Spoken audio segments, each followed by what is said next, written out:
आज की है। देखिए आज जो हमारा ये है कर्म का रहस्य। कर्म क्या है, हम कर्म क्या करते हैं और क्या करके आए हैं, हमें यही नहीं पता अगले जन्म में हमने क्या करा था।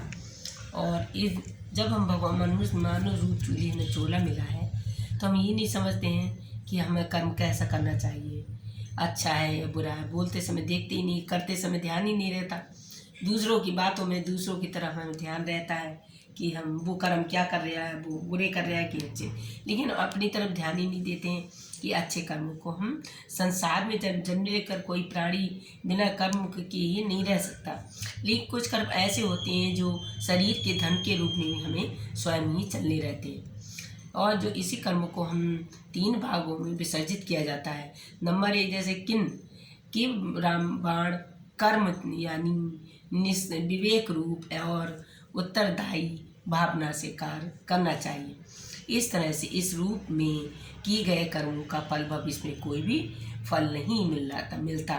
वह मात्र पर पूर्व जन्म के किए गए कर्मों का फल हमें मनुष्य और जन्म के कुछ फल भोग में मिलता है और लेता है। जिस तरह से हम पिछले कर्मों में शेष बचे कर्मों का फल भोगना के लिए मनुष्य योनि चूल्हा जन्म मिलता है, उसी प्रकार से प्रत्येक जन्म का कारण पूर्व कर्म करना होता है। मानव कुछ ऐसे होते हैं जो अगले जन्म में कर अच्छे आते हैं तो इस जन्म में उनको अच्छू मिलता है, मृत्यु भी अच्छी होती है और उनका जन्म पोषण भी अच्छा होता है। इस तरह से व्यावहारिक वास्तविक सामाजिक व्यवहार रूप में भी हम कार्य करें तो अपने कर्म के अनुसार ही करते रहें। व्यवहार के रूप में भी कर्म करता है, दूसरे प्रकार के क्रिया बाण में भी संबंध बनाकर कर्म योनि में भी इस प्रकार से हम कर्म इसकी आयु व बुद्धि के विकास के लिए भी साथ साथ बढ़ते रहते हैं।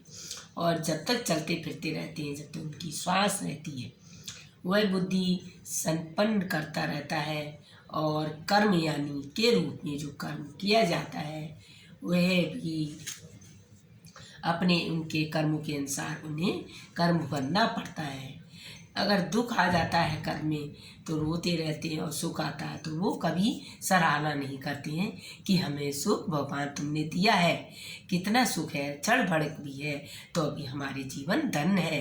प्रभु को धन्यवाद नहीं देते हैं, शुक्राना नहीं करते हैं। 30 प्रकार का प्राप्त कर्म होता है, विप्रो और कर्म से जो हमें फल भोग मिलता है वही वास्तविक कर्मों का हमारा फल होता है। इस तरह से हम अपने कर्मों के ध्यान पर दें और दूसरे के कर्मों पर कभी ध्यान न दें। इसलिए हमें पिछले इसके जाने कई कर्मों का फल हमें मिलता है।